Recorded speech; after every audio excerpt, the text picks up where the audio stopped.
Palworld is one of the worst games that I've ever played in recent memory. Considering how positive the reviews are right now, you may think I'm being a contrarian, but remember, I was ahead of the curve on Starfield and I was ahead of the curve on Spider-Man 2. I was one of the very few people vocally criticizing both games. I got very ferociously attacked for my opinions on both Starfield and especially Spider-Man 2. But give it a few more months and they fell off and everybody saw right through it. Obviously, this is an early access title, which I assure you it's not going to leave early access anytime soon. But obviously, I have to review the game as it is right now as I played it. I just can't review a game based on how I perceive the game will be in the future. There is definitely a chance for this game to be good, but as it is right now, it is currently very, very bad. And just to address the elephant in the room, no, this is not some politically motivated thing against AI or some plagiarism practices that may or may not have occurred. Because assuming that Palworld did straight up rip off assets from Pokemon games, that really doesn't change my opinion all that much, because there are a lot more issues than just that. Palworld being very derivative of Pokemon has been known since it's been announced years ago, and I actually looked forward to it all that much because I actually fell out of Pokemon in the Switch generation. My discontent for Pokemon even got me attracted to RPGs such as Octopath Traveler and Shin Megami Tensei 5, which, going back to my previous point, remember, I was very quick to criticize Pokemon Scarlet and Violet. Me pushing back against Scarlet and Violet at the time was very controversial, but hey, at least I'm consistent in calling out bad games, unlike Palworld fans, who will talk out of both sides of their mouths saying how bad Pokemon is while refusing to show any Palworld gameplay because they secretly know it's bad, they just want to own the tendies. My track record on all of this has been very public, so please know that I just think Palworld is garbage, and if you think that Pokemon, Starfield, or Spider-Man are also garbage, you better keep that same energy towards this game, because the only reason that you do not think that this game is garbage is because these VTubers that got sponsored by the game probably told you that it's great. They got a free copy with early access, and it's no doubt that that's the reason that they're defending this game so hard. So let's address the actual gameplay, because that's just about all we have here. You can craft, and it takes forever. Yes, there is a crafting system, and they somehow made it even worse than they do normally in these types of survival games. Once you select the item to craft, you have to just hold the X button down for multiple seconds depending on the item that you're crafting. All this does is needlessly waste your time. This will be an ongoing trend when it comes to this game. Also, good luck holding onto enough items to actually craft anything worthwhile because you have a weight limit. And one of the heaviest things that I've encountered is stone, which is plentiful and also just about in every single crafting recipe. If you don't see why this is not a problem, then there is genuinely something wrong with you. When you first spawn in, what you're able to do is incredibly limited. So you're going to have to level up first to access technology with your technology points. Also, when you level up, you get skill points, which you can put into different stats. For the beginning of the game, you're gonna want to put it into weight if you want to actually carry anything. The weight limit is almost as constricting as Starfield. At least in Starfield, you had a little robot guy that'd follow you around. I hate just about everything in Starfield, but that guy, he's cool. He's the GOAT of Starfield. He's the gold nugget in the wasteland that is the dumpster. Now that we brought up the Starfield comparison, let's run it to the open world, because the open world is also very generic and bland, and it starts off very linear. The cherry on top is that the human AI that you'll frequently encounter raiding your base is even worse than the human AI in Starfield. I cannot believe I am actually somewhat praising Starfield. This is how bad this game is. I will say in all disclosure that this game probably is better than Starfield. It does help that it is $40 cheaper. There is just that sense of discovery that I don't seem to have with Starfield, because I get to actually see some cool monsters that they kind of look lame, but you know what? It's a Pokemon knockoff. I want to collect them all. So after you explore for just about 15 seconds before your weight limit has been reached, you need to go back to your base. If you want to build up your base, well, good luck, because the building controls are absolutely horrible. The only survival game I would say has worse building is Lego Fortnite, which is not a high bar at all. The building in this game is absolutely atrocious. There are just way too many restrictions. You can't build into the ground. Any and all building can't collide with any other building. This is especially torture if you want to build stairs. Not to mention, you're not allowed to build anywhere near your PAL box. These caves are some of the worst designed dungeons I've ever encountered in video games. All it is hallways and then an open room with some enemies and some pals. The enemies, as I said before, the AI is not all too bright. Keep walking down the copious amounts of hallways and then you get to the boss fight. In the footage here, the pal actually got stuck into a river. I decided to exploit that. Then my stone spear actually got damaged and decided to do like 3 damage per hit. And I was not going to sit there doing all that ship damage to a boss. I was going to place a repair bench, but I'm not allowed to build in dungeons. Just another restriction of building. All of the mechanics in this game do not gel together at all. For as much as this game is trying to ape Breath of the Wild and Tears of the Kingdom, it really doesn't understand what makes those games tick. For as little enemies as there are in Breath of the Wild, they are incredibly dynamic. Not to mention, you can go about fighting them in plenty of ways. It almost makes every fight a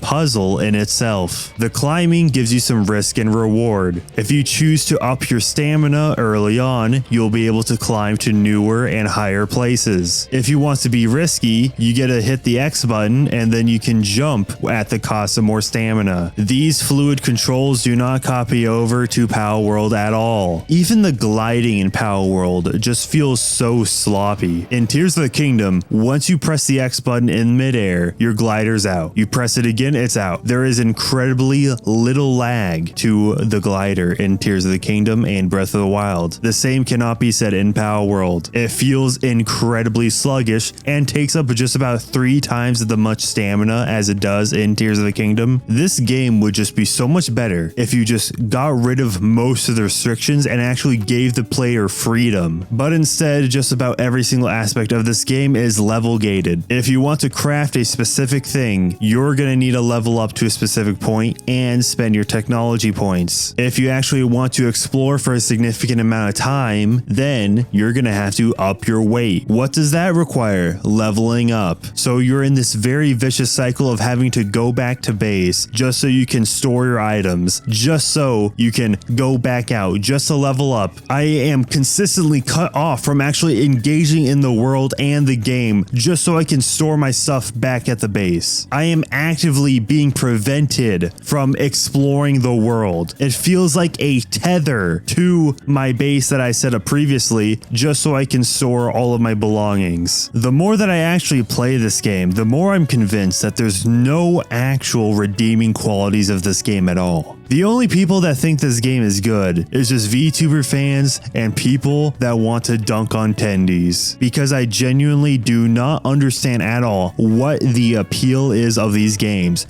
Just play Valheim. Thank you to all those who are watching, because I just have a feeling before this is getting posted that a large percentage of people who see this are just going to be a bunch of Palworld dick riders who are going to call me a tendy in the comment section down below. Even though if you've looked at my history at all when it comes to criticizing video games, you would know that is not the case. If you've made it this far, comment in the comment section down below, gun go up, just to prove that you made it this far. And also tell me what you think of the game itself if you have played it, because from what I played, it is very, very bad. Maybe in just about 3 years it'll be good, but I would not hold my breath for it, as Craftopia, the developer's other game, has not left early access yet after multiple years, so who knows.